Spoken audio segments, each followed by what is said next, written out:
Computer audio. Screen.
Hey. Jody, how are you? Hey, I'm good. Good to see you. You too. Thanks for agreeing to do this. I'm excited. Absolutely. Has your daughter had her baby yet? Are y'all like super close? It's due Monday. Monday. Oh my gosh. Actually, I'm sheltering in place. This is her mobile home that she just moved out of. Gotcha. And in their house, which is, feet away from the mobile home. Right. And I just moved in here after Easter and just decided I would just quarantine here until the baby came because my husband's still going back and forth to work. So Gotcha. it kind of freaked me out. So, and not so much, I had been helping them because I had been, like, that's my reminder to,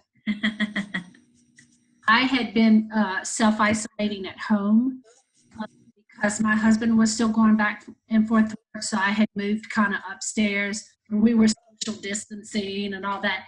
But I still, it just, I don't know if it's just a guy thing or what, but like he doesn't take it as serious as me. Like, I'll be like, you're gonna leave those boots outside, right?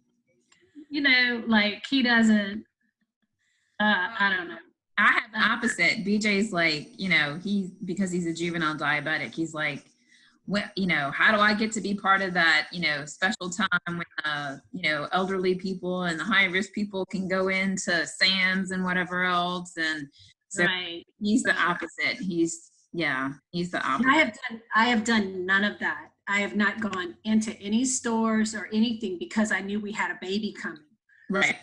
My groceries delivered. I'll wipe them down with Clorox before they come into my house. Lindsay, my daughter's like, Mom, you can just come because you're doing like more stuff than we are. They still had contractors in and out of their house trying to finish it so they could be in before the baby, and it's a mess. Yeah. Oh my gosh. Thankful. All right. Well, I have 5 questions. So, take however long. Do you want to, like, okay, so you're not recording yet, right? I am recording. So, yeah. So, Okay, she gets the banter or whatever. That's fine. She'll. okay. I just wanted to make sure. I was like, Yeah. Yeah. start So, it again if we need to. no. So she'll get the banter, and I think she'll appreciate that. Okay, A different okay. relationship than I do with the other librarians. We work together a lot longer, like even beyond me teaching at Central Primary. Right. We just, we've just been together for a lot longer. And I was reflecting on that when I was thinking about all of this, potentially being a librarian and stuff like that. And I was like, gosh, like we've been friends for like 10 years, 11 years, if not longer. I mean, you knew me when I was pregnant with Sarah, and like she's almost 10. So He's turning 10. Right. hard to believe. Like you knew me even Right. before that, because I was coming in and tagging technology and fixing all of that and trying to make it all nice and neat. And Right. Lambert, when I'm running to him, he's like, "We miss you so much," and I was like, "Y'all can't pay me enough money to go back." Girl, I was just on, I had a call at 9 with another librarian, and we were just visiting this whole collection of technology and what that's going to look like and if it's going to even materialize, because now you have this whole, contagion to be concerned about, and technology that comes back in. So it'll be interesting to see what that's going to look like, because he just says, oh, well, they could just keep it over the summer or whatever. But the reality is, if they need to use it in the fall, there's always updates and things that they do during the summer to get those devices ready for the fall. So I'm just anxious to see, and then maybe they will keep them, because maybe we'll be able to start in the fall. I'm praying we will, but maybe it's going to look a lot different. Even BJ and I, he just finished a call with Jefferson Parish, and he's like, and like, friends of ours, like we bought LSU tickets this year, and I was like, I'm not going to feel comfortable going to a game. There's, like, I'm just not, and I can tell you that we're going to make the money back on our tickets that we would have normally, you know what I mean? Like, right. Because people are going to be more cautious. I mean, there are going to be people who don't care, but we still have people right now who don't care. Crawfish balls. Right. And so I don't know. It's going to look different, and we might be wearing masks to school, or we might be, Right. Who knows what it's going to look like. So we'll just have to wait and see. So, but I actually enjoying like the Zoom and the Google Classroom. Like I didn't realize how much like I that. And in my cluster meeting yesterday, we were talking about it, and I kind of quiet because BJ's aunt Amy is an educator, and she does for the kids, like all the little nieces and nephews, she does Auntie Grandma is what it's called.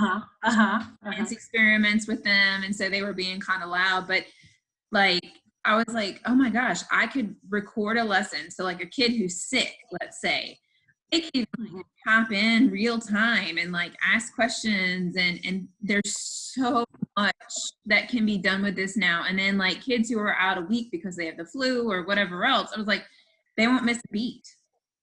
Yeah, I do think it's going to change the face of primary education as we know it. I think middle and high school education was already a different entity, but I think this will change, and I don't know if change in a good way. I don't, definitely, it may end up being more work for you guys, as far as now if you have to be responsible for a child who's out with the flu and you have to video, I just think, I don't know. It's a lot of uncertainty. Well, but I think though, more on the positive side, like let's say a kid zoned out the entire lesson, they miss the whole lesson, and they go home and they're like, I don't know what I learned today in class. well, if I video my lesson, guess what you have available to you? And you can, Yes. you know, Yes. forward to that teaching part. Your parent can watch with you. Now they can hands-on work with you, teach them exactly what I taught. So there's lots of cool things. And then including like quizzes. So all of my exit tickets could be turned into the form of quiz. I get real-time data and I can say, here's your extension work. I need you to go work on Zern, or here's your refinement work. I need you to come to back table. I need to reteach, you know, Right. and it's not looking at papers anymore. It's, you get it instantly because it's already graded by the computer. Right. Right. So anyway, lots of neat things. I'm actually trying to become Google certified throughout all this craziness too. Right. Right. In Right. addition to all the other stuff that I have going on, you know. Right. Yeah, Noelle, I spoke with Noelle Graham, and she was not familiar with Zoom at all. So kind of trying to figure some of that out, but they use Google Hangout, and which I'm not familiar with that at all. Right, right. I've only used Zoom, you know, so anyway, lots there, lots. Google And Hangout. we're not going backwards. No, absolutely not. No, BJ used Google Hangout with me because he was trying to figure out how to do meetings with other professionals and things like that. So it was kind of cool because it's the same idea as what you have here with Zoom, only it's in, Right. you know. Right. So anyway, I do have 5 questions for you. Okay. So however, you know, whatever you feel Okay. is appropriate answer. So first, what is the typical day like for an elementary school librarian? The typical day, okay, for an elementary school librarian, I'm thinking it probably looks very different than it does for like a middle or high school librarian, because we normally, well, at least in this district, we pretty much run a fixed schedule. All of the primary schools or the elementary schools I know of in our district have pretty much a fixed schedule. In that fixed schedule, you may have some flex time as far as block time where you could possibly get an extra class in, or you know, go into a classroom with a teacher who may be doing a research project or something like that and offer some assistance there. But a typical day is classes pretty much throughout the entire day. On my typical day that my schedule is fixed, I see classes for 45 minutes at a time. I see 6 classes. Typically, we do some type of lesson. K1, 2, those lessons involve more of like a story time, interacting story time, maybe a little follow-up, maybe a little writing, maybe a little art, some type of little extension activity if time allows. With 3rd, 4th, and 5th, my lessons typically involve a bit more technology, just because they, you know, not that I don't do story time with them, because I feel like that is one thing that we have gotten away from, is reading to older kids, and they truly do love it when I pull just a book and I don't have all these follow-ups or things that they have to complete, because they can just relax, enjoy a story, develop a love for literature. So, but typically on a weekly basis, I may do, like, let's say if I would see a class for 4 weeks, I would do 1, maybe 2 story time type lessons. And then the other ones, I will always start out reading something to them. I made that thing a couple of years ago because I don't feel like they're read to enough. So like this month, poetry month. So of course, all of my 3rd, 4th, and 5th grade lessons would have started with some type of poetry, just more book talking and, you know, read a poem. It might be a chapter from a book that, you know, I want to kind of talk up, or a chapter from a book of an author. So typically, K through 5th, we, you know, see classes for 45 minutes.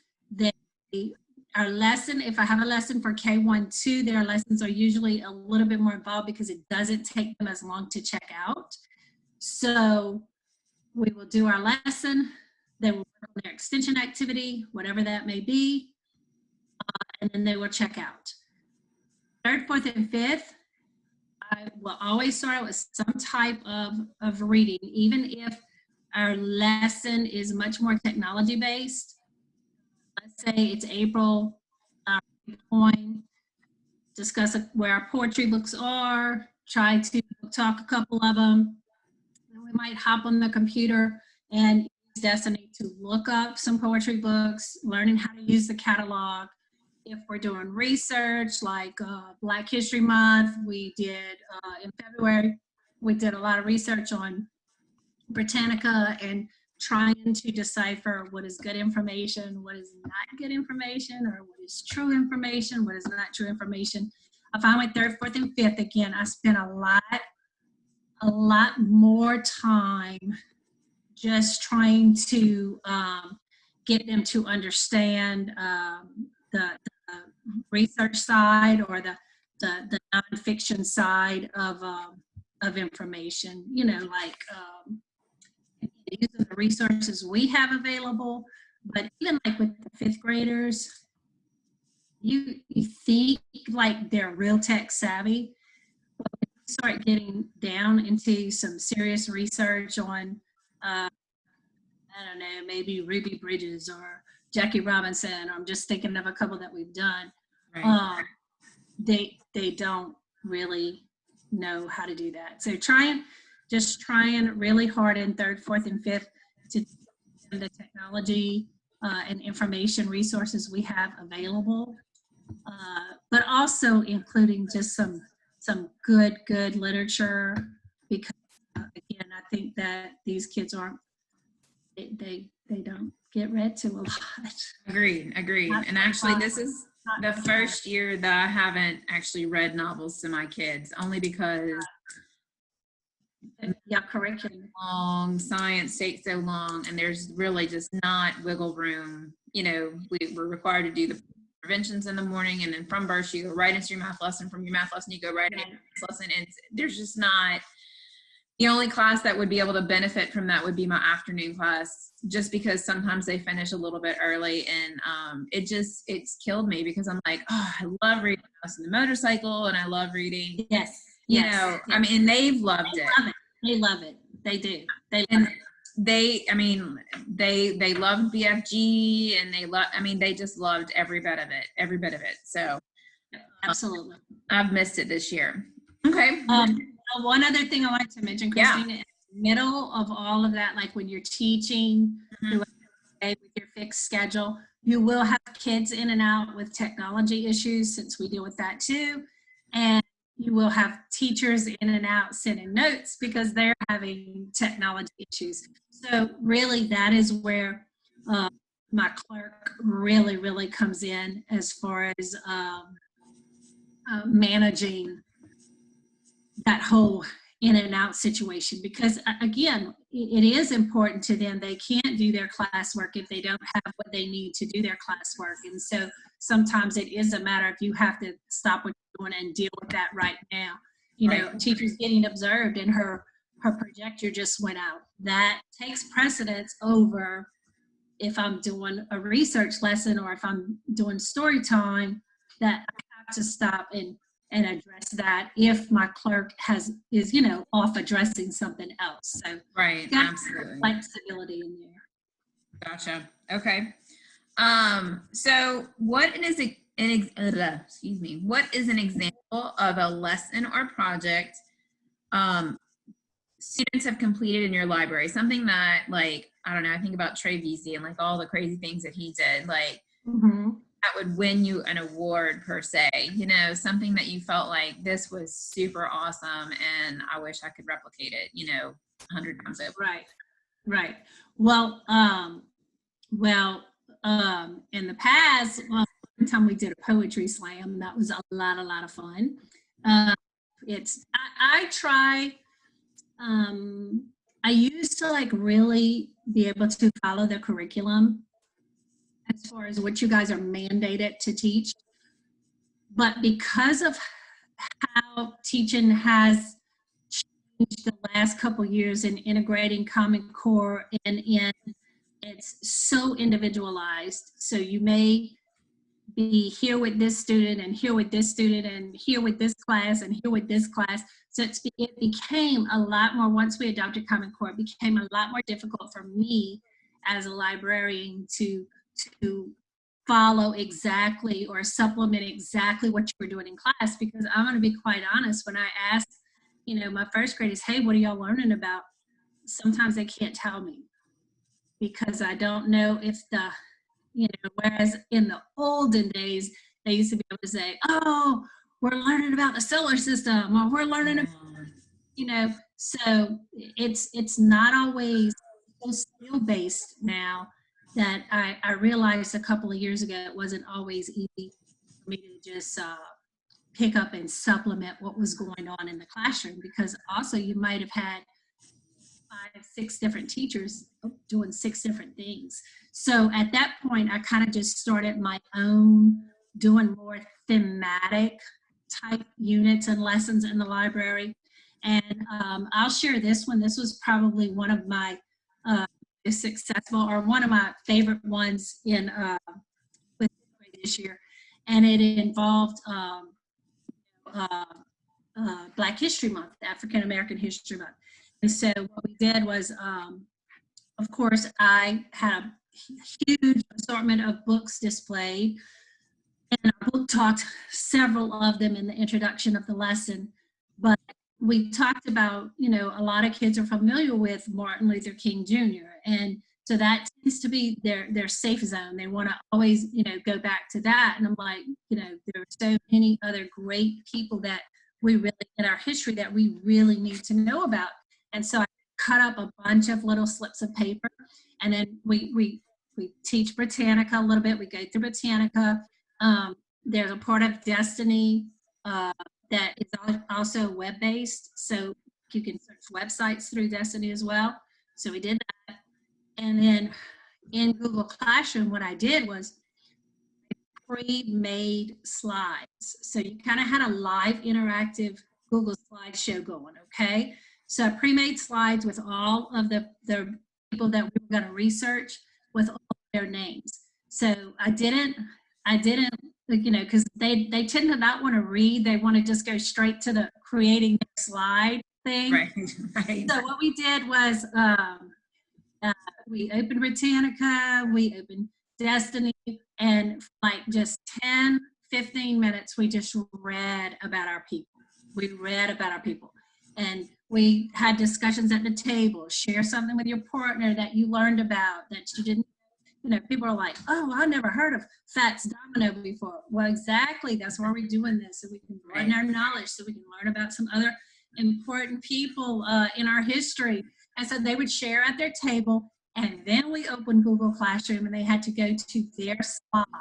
And, you know, you had to have the big discussion about, now this is a live Google slideshow, so you're only allowed to change your slide. And they really enjoyed that lesson. In the past, what would happen is I would maybe have them just create their own slide and then submit it to Google Classroom. But it was really hard for me to take that and put it into one cohesive presentation. Right. So that you could see their finished product.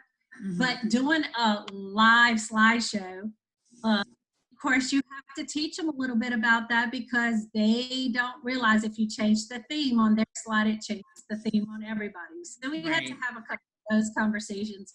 But it turned out really, really cool. And at the end, you know, we got to actually present the whole entire slideshow, and they were like, they were proud. They were proud. It was a good, that was probably one of my top lessons this year, especially with my 5th graders. That's awesome. Okay. Yeah, it was good.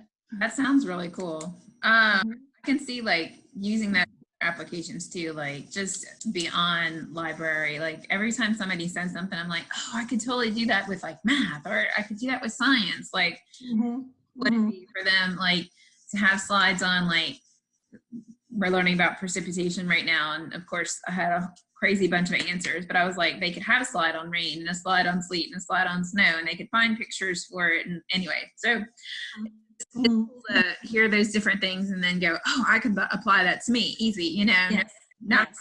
Yes. Okay, so my next question is, how do you ensure that your students meet the AASL standards of inquire, include, collaborate, curate, explore, and engage, which we have been studying excessively? Okay, well, for example, that lesson that I just shared with you. Yeah. That's a prime example of doing all of those things. All of it. With the little kids, the collaborate part tends to be more like turn to your partner, your shoulder partner, share. With the big kids, it's a little bit, you know, they're kind of used to having like table discussions and stuff like that. With the little kids, I tend to like just keep them on the carpet, and we might start off with a question that would be your inquiry, and then I go like row by row, the way my carpet is set up, and go row by row, and they turn and face their partner. And if there's somebody that doesn't have a partner, they come up and they're my partner. So we do a lot of that kind of inquiry and collaborating that way. And again, like whatever follow-up activities I have, I try to make sure they're open-ended. And it's kind of hard in the library setting to make sure like you're differentiating. But when you come back to that, say that what y'all would call an exit ticket, but I would probably call our extension activity or our enrichment activity after our lesson. Like sometimes just to differentiate, even you can have collaboration with kids working together. Right. Like even, for example, on the slide, a lot of times when they have to, like through Google Classroom, if we research or we did a story and they're going to create a document, or they're going to write their own story, or they're going to create a slide taken off from where the story left off, or something like that. If it's a student who may have some accommodations or whatever, I always make sure like they can partner up. I'm not very strict about making sure they're doing it by themselves or whatever, because again, my primary goal is to make them want to come to the library, to make them want to love reading. And you know, I'm not gonna be so stringent that they feel pressured to have to do this when maybe they can't work the technology, or they didn't listen to what the story was about on the carpet because they were zoning out or whatever. So I do allow a lot of partner work. Gotcha. Yeah, I saw that with that lesson that you did about the moon. I like that one. And then how you either allow them to like write a story, make a poster. Like there was so much variety in what the kids did. Like some of them were like, immediately latched on to, I'm going to write a fiction story, or some of them wrote, you know, nonfiction about fiction story. And then you had one who drew like this whole phases of the moon thing, and then you just had a couple who just drew the moon, and a couple of were like, you know what, I like the color purple, so the moon's gonna be purple today, you know.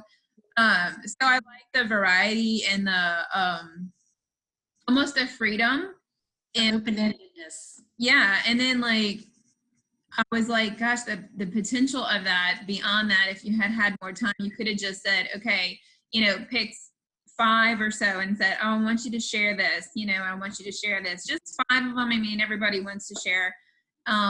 But, you know, that way you could just, you know, everybody could see it, you know, this is what I asked you to do. This is what the product was.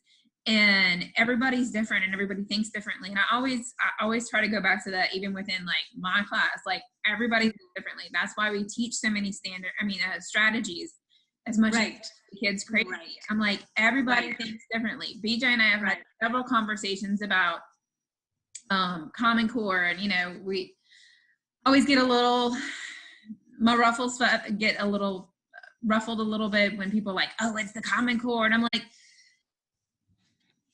really? Like, you don't want your kid to be able to add and subtract fluently within 1 and 20, you know, like. Right. You know, and, you know, you should want them to read on grade level. That's what these things say. And I was like, so you're complaining about the curriculum, not the standard. So it's like, I always feel like I have to differentiate between the two for people, because like, yeah, Eureka is a pain in the butt. And, you know, I wish we had a little bit more freedom.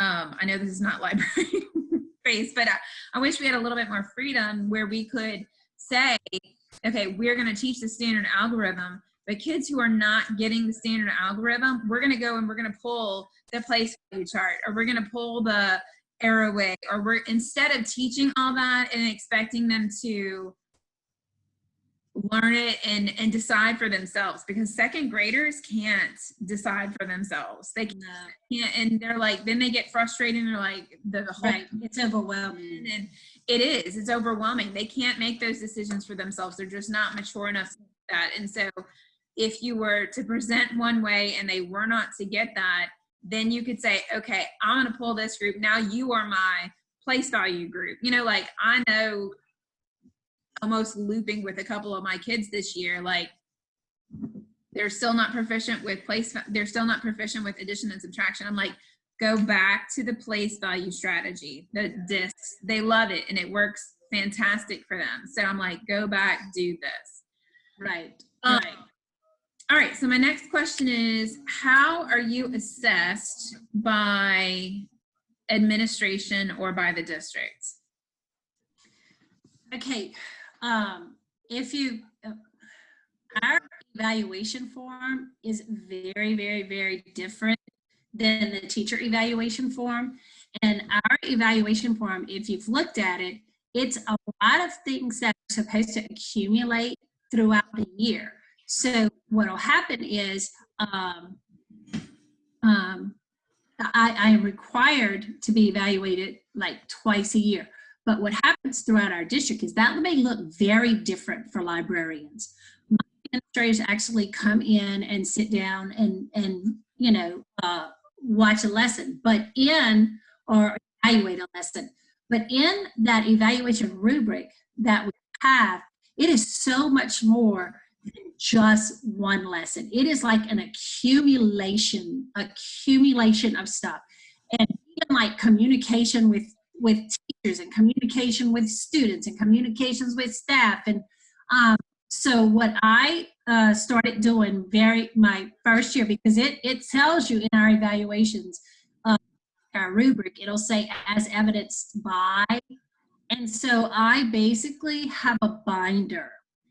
It goes through each of those expectations or each of those pieces of the rubric, so that really when they come in and watch the lesson or evaluate the lesson, at first they would do a lot of like lesson transcript, and then you know, we've had some changeover in administration. So then when they go and they realize and they look at the rubric and they see that that lesson is really one small part of my expectations, they tended to do a lot more walkthroughs. And so it's very different than your evaluation. And also, isn't y'all's scale is like 1 to 5? 1 to 5, yeah. Yeah, mine's 1 to 4. 5 is impossible to get. Like, I don't know what that. So it's scaled differently. But again, so what I started doing it just to make it very easy for them, because even if, and I know some other schools, they don't really per se go in and sit for a whole lesson. They may do several walkthroughs. Now, when my current administration was new to our school and new to me, they of course both sat through, you know, lessons, but once they realized how the rubric is set up, they tend to do a lot more walkthroughs, and then they'll check. I have a binder that I just keep like evidence from each of the expectations. And one of my, maybe even more than one, of my librarians in the district, she just meets with her administrators. They just meet and go through the binder where she literally discusses the lessons she's done, shows evidence, shows student work, and stuff like that. So I think it's pretty much left up to your administrator how she wants to, or he wants to evaluate. But if you look over, the rubric is a lot different than a normal. It's not as many actual lesson teaching components. Right. No, you're probably not checking for mastery because there's not No.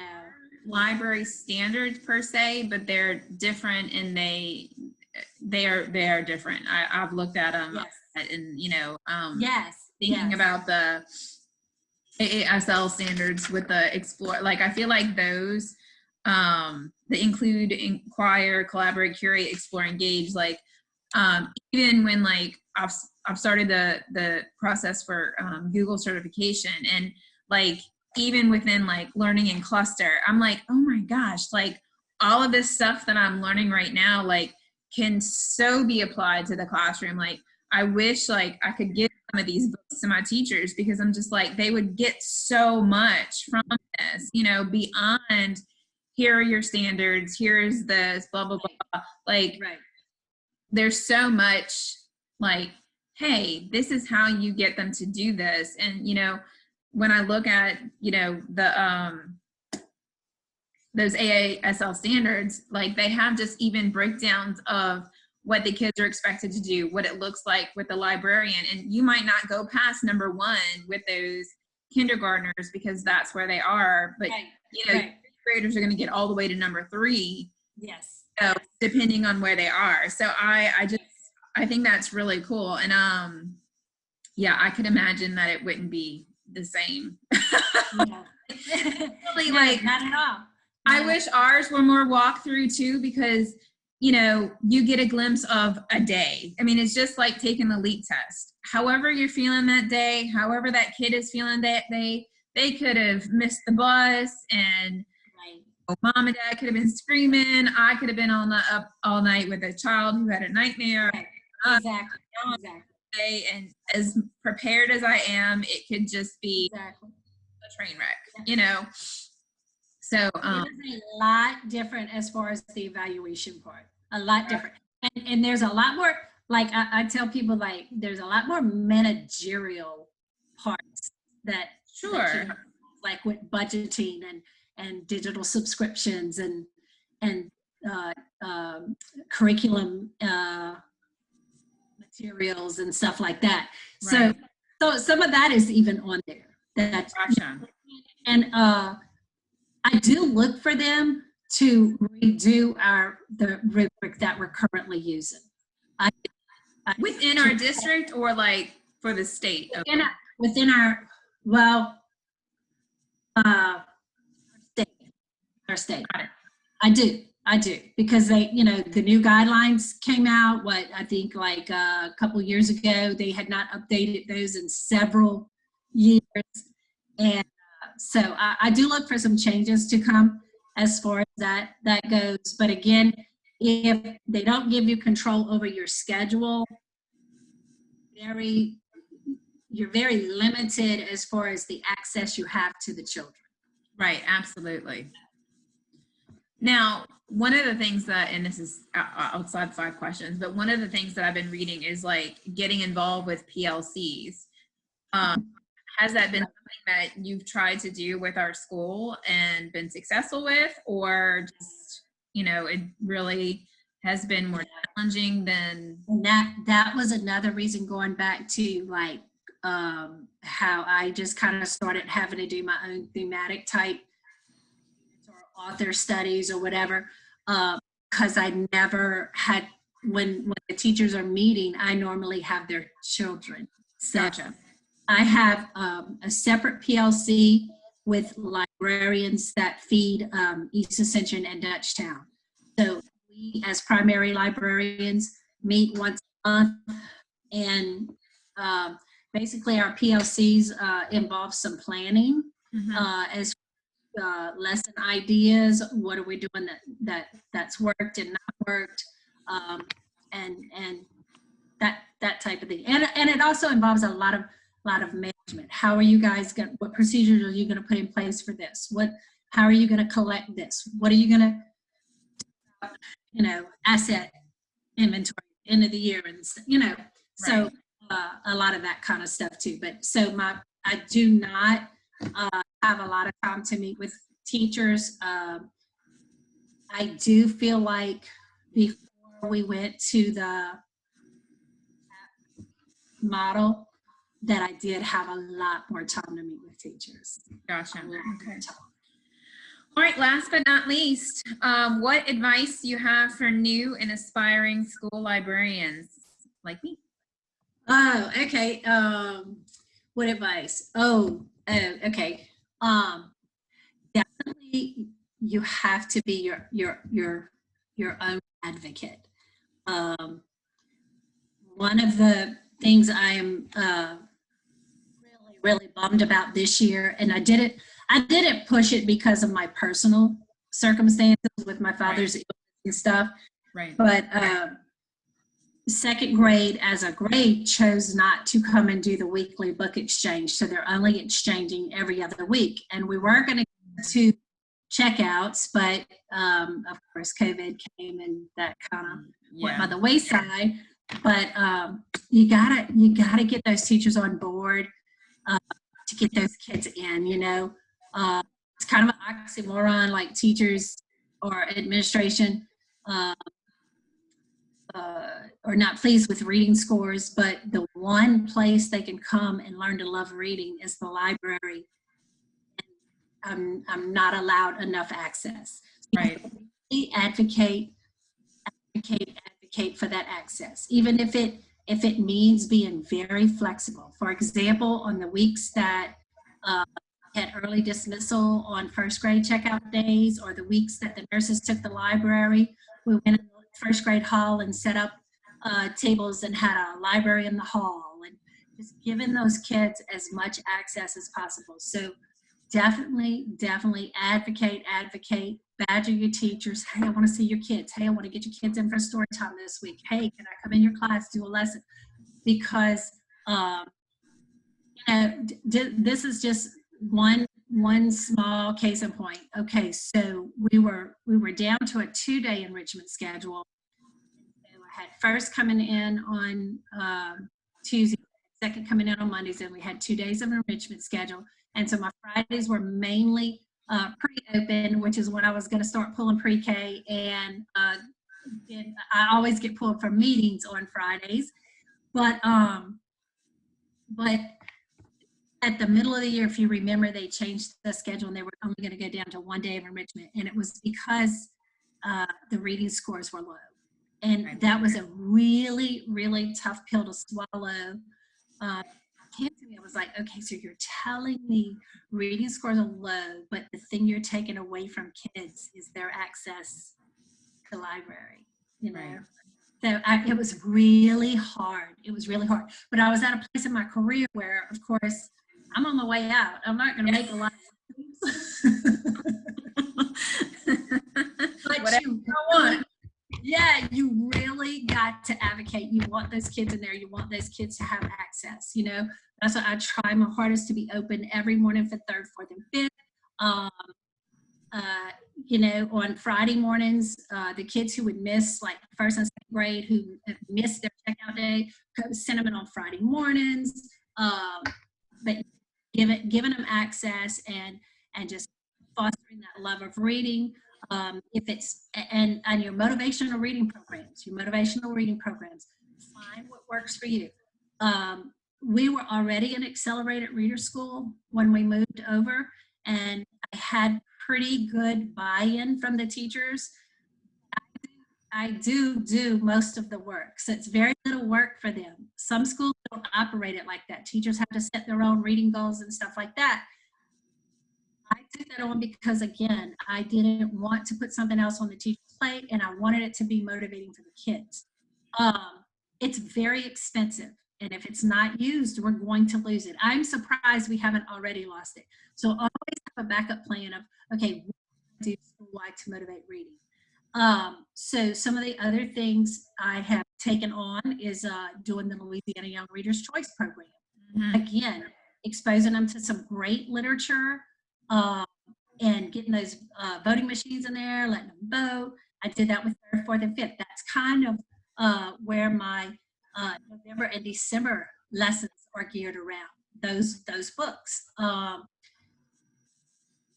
Another school, and this is where I think I was heading, because again, I was very surprised we had AR again this year, but was reading logs, reading journals. And I know for a fact that Oak Grove Primary has had great success with that.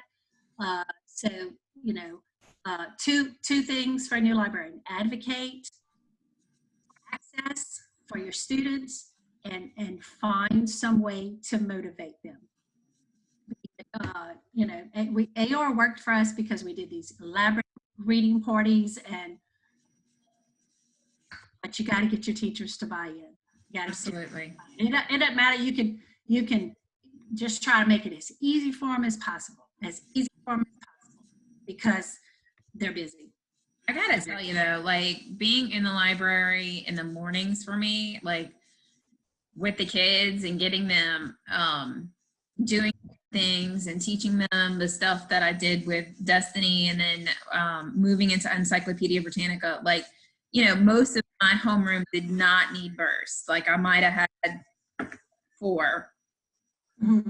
Back to class for that 30 minutes. They were like, can we keep looking up in Destiny, and can we keep doing it? Yes. And I was like, yes. Please. I want you to do this, and I want you to look up things that interest you. You know, I don't care if a football player or whatever, like Right. Become an expert at something that interests you. And, you know, the thing that I keep reading over and over again is, if it interests the kid, they're going to be more invested in it, you know, like Absolutely saying, okay, we're going to study grass today. Woo, you know, they're going to be like, what? Right. You know, I can't, it's, if I'm not interested, they're not going to be interested. And then, you know, I don't know. I just,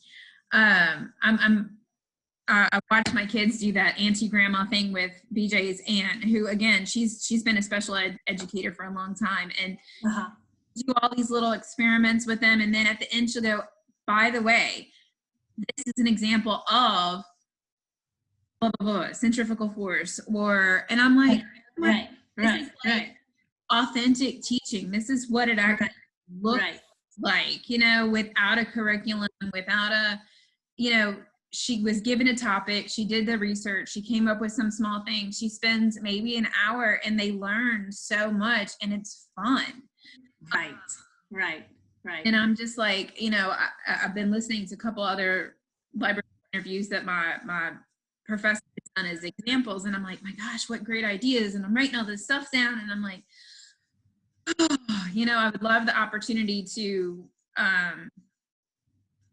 do it, you know, and you know, I just I don't know, there is a freedom that the regular classroom teacher doesn't have, and it excites me. It's like, how do I got, like you said, how do I get the buy-in? Like I know, like how to get the buy-in. I know I could get some, like I know I've got, you know, that I could say, hey, I got this really great idea, why don't you bring your kids in? And I'm hoping that if I can do that, like I know Lisa May would buy in. I know Bridget would buy in. I know, you know, I know I've got those friends who would be like, yes, I'm coming, you know? Right. I know the pre-K teachers would come, you know. Yes. And I was going to say, at our school, that is largely untapped. And I take that, you know, because again, just because of the set schedule and the situation, I had Fridays, and we were going to do Fridays. Well, that happens to be a day that they very much do field trips. Right, absolutely. A lot of field trips. Right. Hey, we need to get those pre-K and those kindergartners in there once a week. That needs to be like a non-negotiable. But for that to happen too, you also have to have administrative buy-in as well. Right. Well, and they have to, I mean, you say they're doing interventions at this time. They can't, no, it has to be a non-negotiable. Then you take away one day of their interventions, and that's going to be their library day where they're coming in and they're switching books, where we're going to start checking out with kindergarten. Even if they checked out and kept their books at school, because some teachers did not want to have to keep with getting the books back and forth. I understand that. They're 4 and 5. right. They could leave them at school. They could leave them in their classroom. So you gotta promote, you gotta advocate, you gotta get that buy-in, and I think the easiest part is motivating the kids, because they, Sure. for the most part, they're interested. They want to learn something, especially if it's something they're interested in learning about. So Awesome. Well, thank you so much for your time, Jody. I know you've been welcome. You just got lots of stuff going on. I'm excited about your brand new grandbaby. Yes, I'm Lots of excited, a little bit snuggles. nervous. And hey, look, tell your girl I said happy birthday. Give her a hug. I will. Quarantine, but give her a hug for me. I will. I'm excited. Right. I can't believe I'm gonna have 2 that are in 2 digits. Effective Sunday. Oh my God. Unbelievable. Yes. Hey, that song, Don't Blink. That's exactly it. I have 2 that are married. Look, Elizabeth's like, so how many years till I get a car? And I'm like, wait, what? I don't want to talk about that. When it gets to that point, seriously, you're like, here's the car. Because Yeah. they're tired of living their life and hauling them everywhere. One time, Lindsay got punished, and somebody said, are you taking away her car? I said, no, that's what it should be.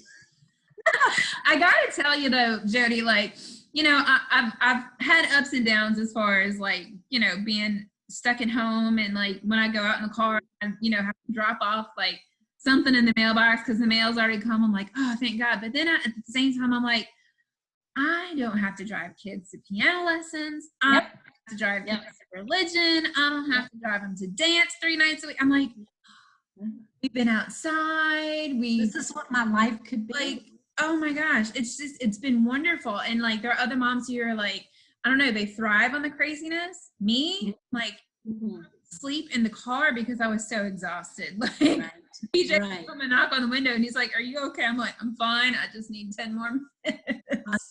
That's it. I was exhausted. How young moms do it. I don't. So I'm living in the I'm thankful part, you know, like, yeah, it stinks. I would like to go out. I'm a homebody, but like, I do like to go out. But at the same time, like, I'm so thankful to have a break from some of that where I breathe, you know, thank God, you know, and really focus on what's important. And like, you know, we made unleavened bread for Easter. Oh my God, it was so awesome. It was so awesome. I loved your whole Facebook on that.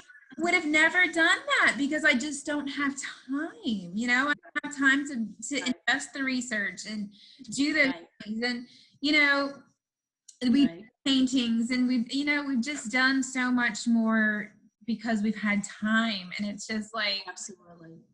Oh, what, like, you know, people are like, you know, when you ask your kids, you know, yeah, they're going to remember being stuck inside and stuck at home, but they're going to remember mom and dad spent time outside with us and we got to be and, you know, they're just going to remember. The one thing I'm worried about with Bailey and the new baby is she is so obsessed with her mom and dad now because she's had them 24/7 for 5 weeks.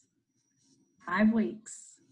She's obsessed. And maybe you can mention this to your daughter. Like, I've done a lot of research when we were having Sarah, and I was worried because it was Elizabeth. She was our life, you know.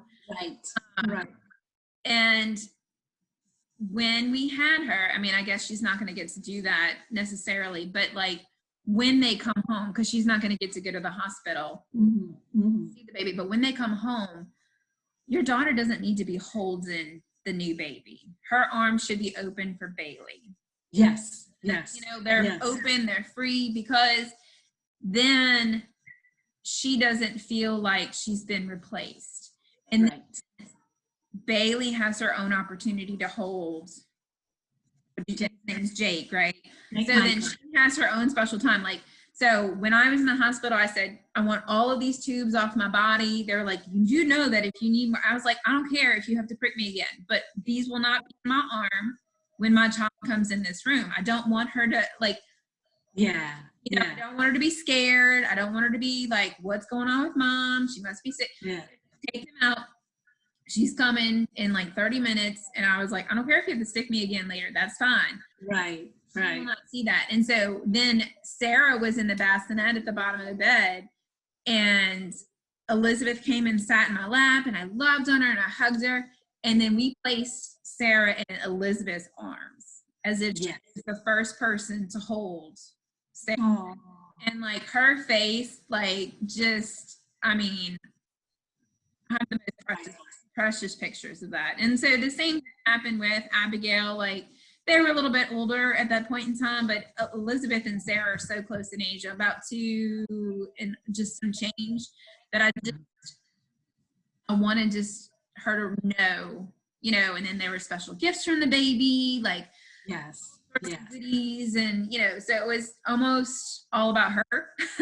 Right. You know? Right. So like, it just, you know, I wanted it to be like, this is your sister. This is, and yes, and sad to say, I think it's going to be okay, because, you know, honestly, people can't come over and ooh and ah over Jake. Right. They will have a lot of bonding time as just a family. That's wonderful, though. Sad to say, but yeah. But anyway, okay, girl. Well, you got any more questions for me? That's all I got. Thank you so much. Great talking to see you real soon. It's good to talk to you too, and I hope to see you and hug you real soon, because I need all right. Good deal. All right, hug your girls for me. I will. All right. Bye.